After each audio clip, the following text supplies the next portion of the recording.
surface of the inner tent. So I've significantly depleted their numbers inside the tent so I can relax comfortably. The midge bites from Sandwood Bay on the back of the knees are starting to itch badly, so don't want to add to my problems. Been a tiring day, I think. After leaving Gormlock Moor campsite, didn't have to travel that far across country before I found some sort of rough track, and this rough track became a very nice gravel road after a while, and I was so intent moving along the gravel road that I didn't take notice that it had changed direction and I was heading east. It took about 1.75 kilometres before I realised I was going in the wrong direction, so had lunch and then backtracked the 1.75 kilometres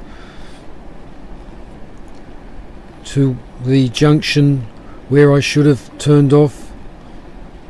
Then it was back to cross country, and this area that I had to cross was far swampier than anything I've ever seen before.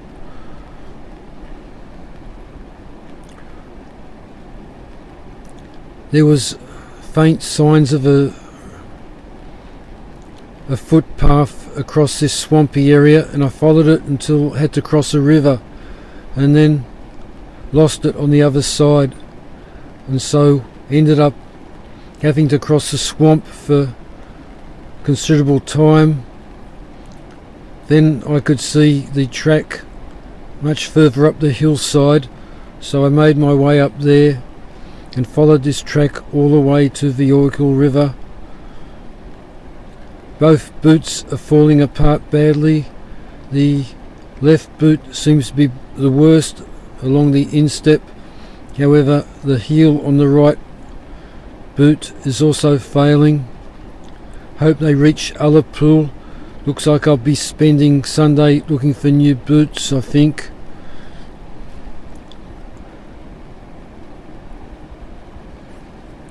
I have to go outside to get my drink bottles, so not relishing the thought of that because I'll be letting more midges into the tent.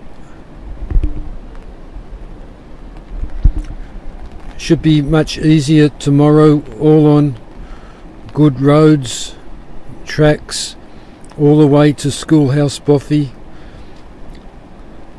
Some distance to cover, but no more swamps. And then I think from Schoolhouse Boffey it should be good roads all the way to Ullapool.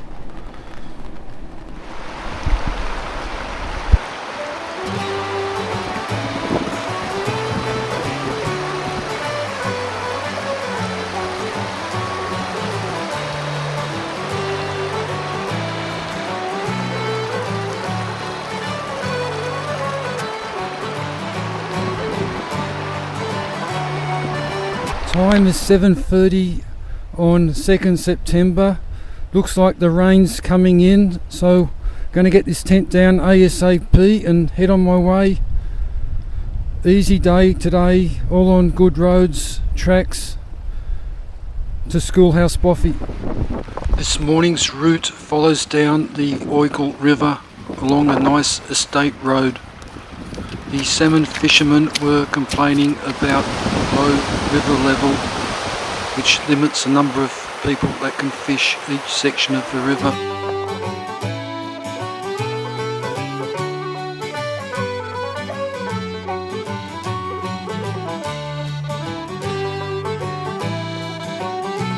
After Benmore Lodge, the route enters a pine forest.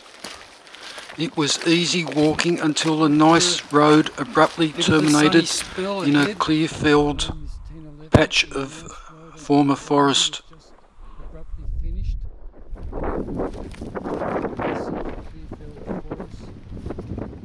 I've got to get to the other side, but not on this bridge.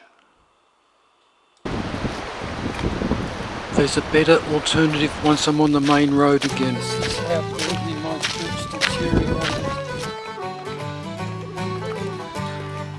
Now it's back to easy walking right down to Oikel River Hotel. It's getting warm walking in the sunshine. Not far to Oikel Bridge Hotel now.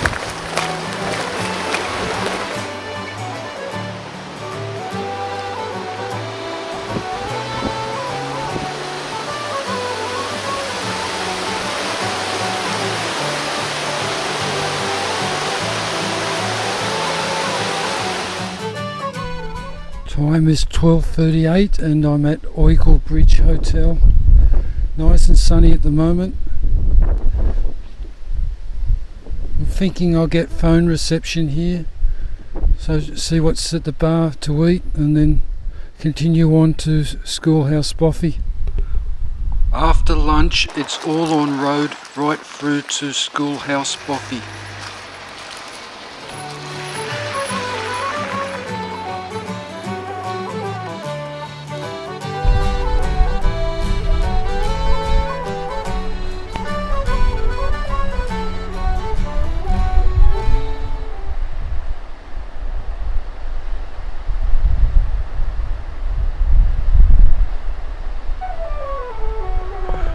Prior to about 2008, this was a ruin.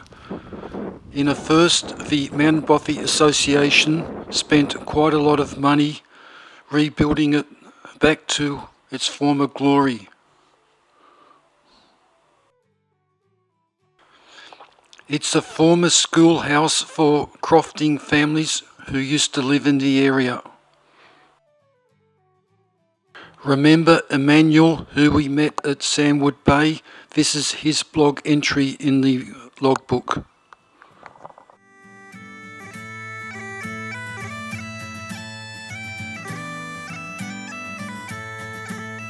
I'm adding my entry.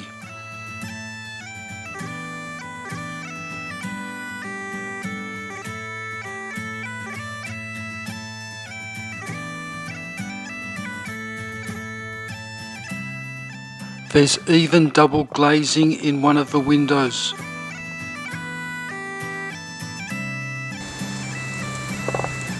Beside the Boffey is a small stream through a little gorge which makes a nice place to have a paddle. It's 4:30 AM on 3rd of September.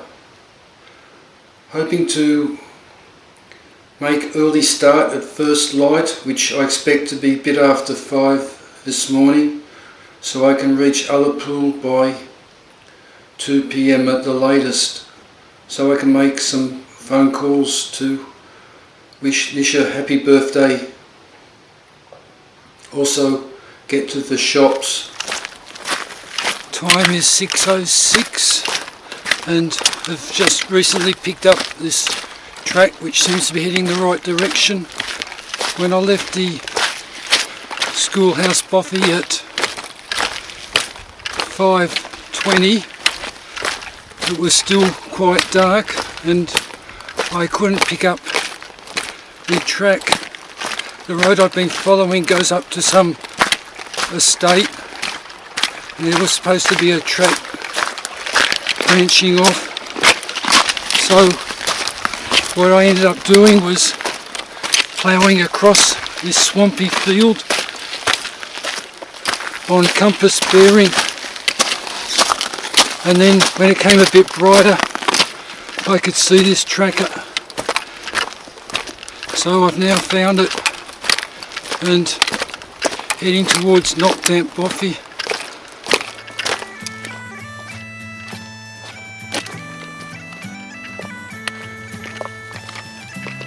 6:39 and still about 3.2 kilometres to Knockdamp Boffey. Time is 7:21 and arrived at Knockdamp Boffey.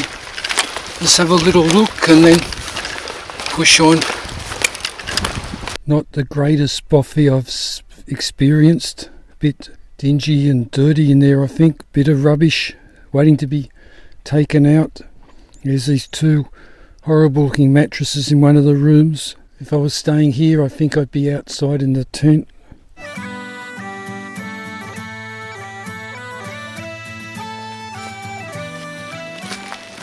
Now that I'm moving, the vid just can't keep up with me, so I've dispensed with the net.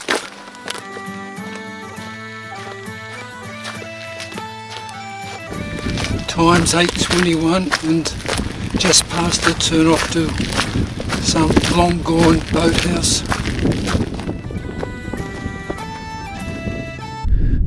GPS is saying I'm on track to reach Ullapool at 10 to 12. So making some good pace.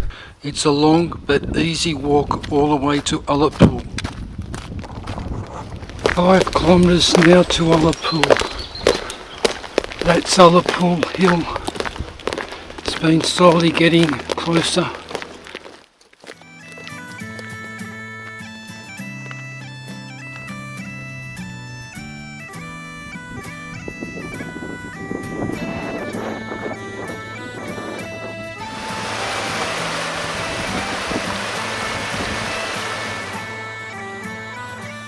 Surprisingly, mobile phone reception only seems to be possible on the main street of Ullapool.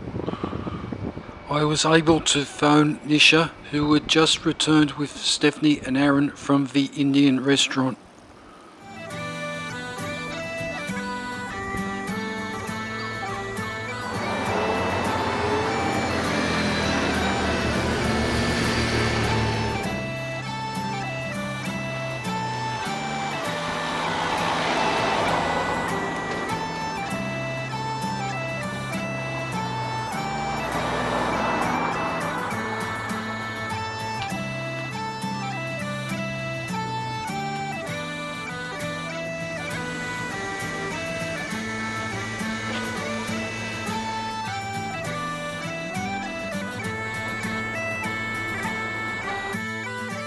After the phone calls, first stop was the Outfitters for new boots.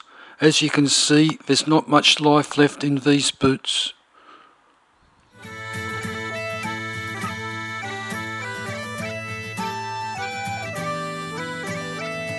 I decided to stay in the youth hostel to be able to recharge my batteries. With boot and food purchases out of the way, it was always on my plan to have a rest day in Ullapool, and this time the weather was perfect, and what better plan was to take the ferry across to Stornoway. It cost about £18 for the return trip, but the weather was perfect.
1552.